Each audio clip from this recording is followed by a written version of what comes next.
ನಮಸ್ಕಾರ ಎಲ್ಲರಿಗೂ. ನಾನು ಒಂದು ಫಂಕ್ಷನ್ಗೆ ಅಟೆಂಡ್ ಆಗಬೇಕಾಗಿತ್ತು. ಅದಕ್ಕೋಸ್ಕರ ಹರಿಹರದ್ದು ಹೊಳೆಗೆ ಹೋಗಿ ಒಂದು ಶಾರ್ಟ್ ವಿಡಿಯೋ ಹಾಕಿದ್ದೆ ಅನಿಸುತ್ತೆ. ನೋಡಿ, ಈ ಥರ 9 ಮಂಟಪ ಇದೆ ಇಲ್ಲಿ ಹರಿಹರದ ಹೊಳೆ ಹತ್ರ. ತುಂಬ ಅಂದರೆ ತುಂಬ ಚೆನ್ನಾಗಿ ಅಲ್ಲಿ ಕ್ಲೀನಿಂಗ್ ವ್ಯವಸ್ಥೆ ಆಗಲಿ, ಒಂದು ಮೆಟ್ಲು ಇಳಿದು ಹೋಗೋಕ್ಕಾಗಲಿ ತುಂಬ ಅಂದರೆ ತುಂಬ ಚೆನ್ನಾಗಿ ಮಾಡಿದ್ದಾರೆ. ನಾವು ಮತ್ತು ತುಂಬಿತ್ತಲ್ಲ ನದಿ ಅಂದ್ಕೊಂಡೇಳಿ ಪೂಜೆ ಮಾಡಬೇಕು ಅಂದ್ಕೊಂಡೇಳಿ ಎಲ್ಲ ಪೂಜೆ ಸಾಮಾನೆಲ್ಲ ತೊಗೊಂಡೋಗಿ ಪೂಜೆ ಮಾಡಿದ್ವಿ. ಅದನ್ನೊಂದು ವೀಡಿಯೋ ಮಾಡಲಿಕ್ಕೆ ಆಗಲಿಲ್ಲ, ಯಾಕಂದರೆ ಸುಮಾರು ಜನ ಅಲ್ಲಿ ಹೆಣ್ಮಕ್ಳು ಗಂಡ್ಮಕ್ಳು ಈಜು ಹೊಡಿತಾಯಿದ್ರು. ಅದಕ್ಕೋಸ್ಕರ ನಾವು ಬೇಗ ಪೂಜೆ ಮುಗಿಸ್ಕೊಂಡು ಬಂದ್ವಿ. ನೋಡಿ ಯಾವ ರೀತಿ ಇದೆ ತುಂಗಭದ್ರಾ ನದಿ. ತುಂಬ ಅಂದರೆ ತುಂಬ, ನಾನು ಸುಮಾರು ದಿನ ಆಗಿತ್ತು ಈ ಥರ ತುಂಬಿದ ನದಿ ನೋಡ್ದೇ. ಅಂತ ಚೆನ್ನಾಗಿ ನೀರು ಹರಿತಾ ಇರೋದೆಲ್ಲ ಚೆನ್ನಾಗಿತ್ತು. ನೋಡಿ, ಇವರು ಗಂಡ ಹೆಂಡತಿ ಪೂಜೆ ಮಾಡ್ತಾಯಿದ್ದಾರೆ. ಸುಮಾರು ದೇವರುಗಳನ್ನ ತೊಗೊಂಬಂದು ಅಲ್ಲಿ ಆ ದೇವ್ರುಗಳಿಗೆಲ್ಲ ಮೂರ್ತಿ ಇರುತ್ತಲ್ಲ ಅದನ್ನೆಲ್ಲ ಸ್ನಾನ ಮಾಡಿಸಿ ಮತ್ತೆ ದೇವಸ್ಥಾನಕ್ಕೆ ತೊಗೊಂಡು ಹೋಗ್ತಾರಂತೆ.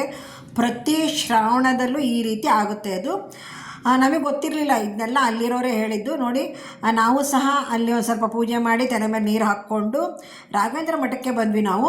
ನೋಡಿ, ರಾಘವೇಂದ್ರ ಮಠ ಇಷ್ಟು ದಿವಸ ಆದರೂ ನೋಡೇ ಇರಲಿಲ್ಲ ನಾನು ಅಲ್ಲಿ ರಾಘವೇಂದ್ರ ಮಠನ. ಫಸ್ಟ್ ಟೈಮ್ ಇನ್ನು ರಾಘವೇಂದ್ರ ಸ್ವಾಮಿ ದರ್ಶನ ಇನ್ನು ಹರಿಹರ.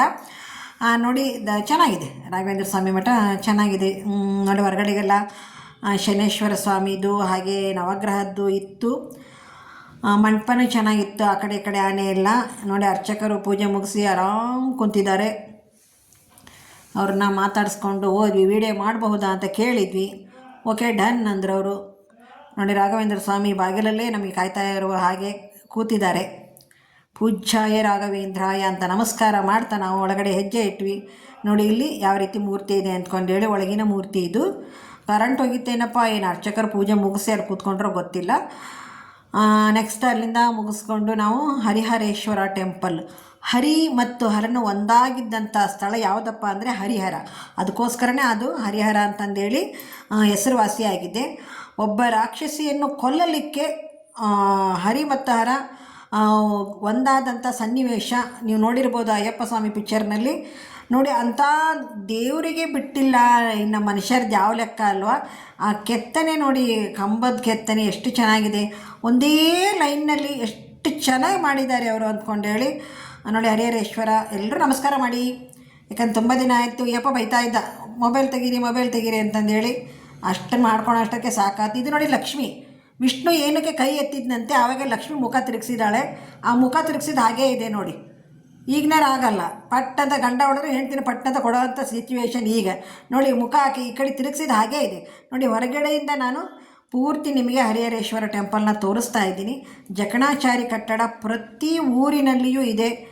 ನೋಡಿ, ಎಷ್ಟು ಚೆನ್ನಾಗಿ ಕೆತ್ತಿದ್ದಾರೆ ಅವ್ರು. ಮತ್ತೆ ರಾತ್ರಿ ಕೆತ್ತಿ ಬೆಳಗ್ಗೆ ಅವ್ರು ಕೋಳಿ ಕೂಗೋ ಅಷ್ಟೊತ್ತಿಗೆ ಮುಗಿಸ್ಬಿಡ್ತಿದ್ರಂತೆ. ಇದನ್ನು ಸ್ವಲ್ಪ ಬೇರೆಯವ್ರ ಕೈಯಲ್ಲಿ ಮೊಬೈಲ್ ವೀಡಿಯೋ ಮಾಡೋಕ್ಕೊಟ್ಟಿದ್ದು. ನಮ್ಮ ತಂಗಿ ಮನೆಗೆ ಬಂದ್ವಿ ನಾವು. ಅಲ್ಲಿಂದ ಎಂಗೇಜ್ಮೆಂಟ್ ಇತ್ತು ನಮ್ಮ ತಂಗಿ ಮಗಳದು. ಸತ್ಯನಾರಾಯಣ ಪೂಜೆ ಮಾಡಿದ್ದಾರೆ ನೋಡಿ. ಅಲ್ಲಿ ಉದ್ದ ತೆಗೆದುಬಿಟ್ಟಿದ್ದಾರೆ, ಅಡ್ಡ ತೆಗೆದಿಲ್ಲ. ಇರಲಿ, ಪರವಾಗಿಲ್ಲ. ಎಲ್ಲರೂ ನಾವು ಹಣ್ಣುಕಾಯಿ ಹೂವು ಎಲ್ಲ ತೊಗೊಂಡೋಗಿದ್ವಿ. ಎಲ್ರಿಗೂ ಪ್ರಸಾದ ಕೊಟ್ಟರು. ಪಂಚಾಮೃತ ಕೊಟ್ಟರು. ಚೆನ್ನಾಗಿ ಮಾಡಿದರು, ಪೂಜೆ ಮಾತ್ರ ಚೆನ್ನಾಗಿ ಮಾಡಿದರು. ಅವ್ರು ಯಾವುದೇ ಕಾರ್ಯಕ್ರಮ ಇರಲಿ ಅವ್ರ ಮನೇಲಿ ಪದ್ಧತಿ ಇದೆ ಸತ್ಯನಾರಾಯಣ ಪೂಜೆ ಮಾಡೋದು. ನಮ್ಮ ಮನೇಲಿ ಇಲ್ಲ. ನಾವು ಎಲ್ಲಿ ಸತ್ಯನಾರಾಯಣ ಪೂಜೆ ಮಾಡ್ತಾರೋ ಅಲ್ಲಿ ಹೋಗ್ತೀವಿ, ಹಣ್ಣು ಕಾಯಿ ಮಾಡಿಸ್ಕೊತೀವಿ. ಮನಸ್ಸಲ್ಲಿದ್ದ ಬೇಡಿಕೆಯನ್ನು ಈಡೇರಿಸಪ್ಪ ಸತ್ಯನಾರಾಯಣ ಅಂತ ಕೇಳ್ಕೊತೀವಿ. ಪ್ರಸಾದ ತೊಗೊತೀವಿ. ಊಟ ಇದ್ದರೆ ಊಟ ಮಾಡ್ತೀವಿ, ಇಲ್ಲ ಅಂದರೆ ಪ್ರಸಾದ ಸಿಗುತ್ತಲ್ವ, ಪ್ರಸಾದ ತೊಗೊಂಡು. ಇದು ನೋಡಿ, ಪ್ರಸಾದ ತಿನ್ಬೇಕಣ್ರಿ. ನೋಡಿ, ಅಳಿಯ ಬಂದರು ಊರಿಂದ.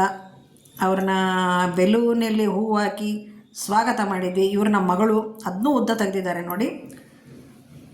ತುಂಬ ರಶ್ ಇರೋದ್ರಿಂದ ನಾನು ಫೋನ್ ಬೇರೆಯವ್ರ ಕೈ ಕೊಟ್ಟಿದ್ದೆ. ನೋಡಿ ಎಷ್ಟು ರಶ್ ಇದೆ ಅಂದ್ಕೊಂಡೇಳಿ. ಮನೆಯಲ್ಲೇ ಮಾಡಿದ್ರು. ಇದು ಚಿಕ್ಕ ಎಂಗೇಜ್ಮೆಂಟ್, ದೊಡ್ಡದೇನಲ್ಲ. ದೊಡ್ಡದಾಗಿದ್ದರೆ ಅವರು ಚೌಟ್ರಿಯಲ್ಲಿ ಇಟ್ಕೊತಿದ್ರು. ಬಟ್ ಅವರು ಚಿಕ್ಕ ಎಂಗೇಜ್ಮೆಂಟ್ ಆದರೂ ಅವ್ರ ಬೀಗರು ತುಂಬ ಪಾರ್ಟಿ ಜೋರಿದೆ. ಅವರು ಅಣ್ಣ ತಮ್ಮಗಳು ಅಕ್ಕ ತಂಗಿಯರು ಅವ್ರದ್ದು ಬಳಗ ದೊಡ್ಡದು. ಸಾಮಾನ್ಯವಾಗಿ ನಾವಾಗಲಿ ನಮ್ಮ ಮಕ್ಕಳನ್ನಾಗಲಿ ಕೊಟ್ಟಿರೋದೆಲ್ಲ ತುಂಬಿದ ಮನೆಗೆ ಕೊಟ್ಟಿರೋದು. ಎಲ್ಲ ಅಣ್ಣ ತಮ್ಮಗಳು ಅಕ್ಕ ತಂಗಿಯರು ಇರೋ ಅಂಥ ಮನೆಗೆ ಕೊಟ್ಟಿದ್ದೀವಿ. ನೋಡಿ, ನೆಕ್ಸ್ಟ್ ಮಳೆ ಬರುತ್ತೆ ಅಂದ್ಕೊಂಡೇಳಿ ನಾವು ಊಟ ಮಾಡ್ಕೊಂಡು ಬೇಗ ಬಿಟ್ಟರಾಯ್ತು ಅಂದ್ಕೊಂಡೇಳಿ ಊಟದ ಹಾಲ್ಗೆ ಬಂದ್ವಿ. ಹೊರಗಡೆನೇ ಅವ್ರದ್ದು ಫುಲ್ ಜಾಗ ಇತ್ತು, ಪಕ್ಕದಲ್ಲಿ ಖಾಲಿ ಪ್ಲೇಸ್ ಇತ್ತಲ್ಲ, ಹಿಂಗಾಗಿ ಅಲ್ಲೇ ಹಾಕಿದ್ರಪ್ಪ, ಪೆಂಡಲೆಲ್ಲ ಹಾಕಿದ್ರು. ಬಾಳೆ ಎಲೆ ಊಟ. ಆ ಕಡೆ ಬಫೆ ಸಿಸ್ಟಮ್ ಅಂದ್ಕೊಂಡಿದ್ವಿ ನಾವು, ಬಟ್ ಬಾಳೆ ಎಲೆ, ಕೋಸಂಬರಿ, ಉಪ್ಪಿನಕಾಯಿ, ಉಪ್ಪು, ಗೋಬಿ ಮಾಡಿಸಿದ್ರು ಅವರು. ಗೋಬಿ ಎಷ್ಟಾದರೂ ತಿನ್ಬೋದಾಗಿತ್ತು. ನಮಗೆ ಅಷ್ಟು ಇಷ್ಟ ಆಗಲ್ಲ ಅಂದ್ಕೊಂಡೇಳಿ 2 ಪೀಸ್ ಹಾಕಿಸ್ಕೊಂಡ್ವಿ. ಆಮೇಲೆ ಬಿಳಿ ಹೋಳಿಗೆ ಮಾಡಿದರು. ಆಲೂಗಡ್ಡೆ ಪಲ್ಯ, ಕೆಂಪು ಚಟ್ನಿ, ಆಮೇಲೆ ಇದು ಸ್ವೀಟ್ ಹೋಳಿಗೆ, ಒಬ್ಬಟ್ಟು ಅಂತೀರಲ್ಲ ನೀವು, ಆ ಒಬ್ಬಟ್ಟು ತುಪ್ಪ ಮಾಡಿದ್ರು, ತುಪ್ಪ ಹಾಕಿದ್ರು. ಆಮೇಲೆ ಮತ್ತೇನು, ಇದು ಚಿತ್ರಾನ್ನ.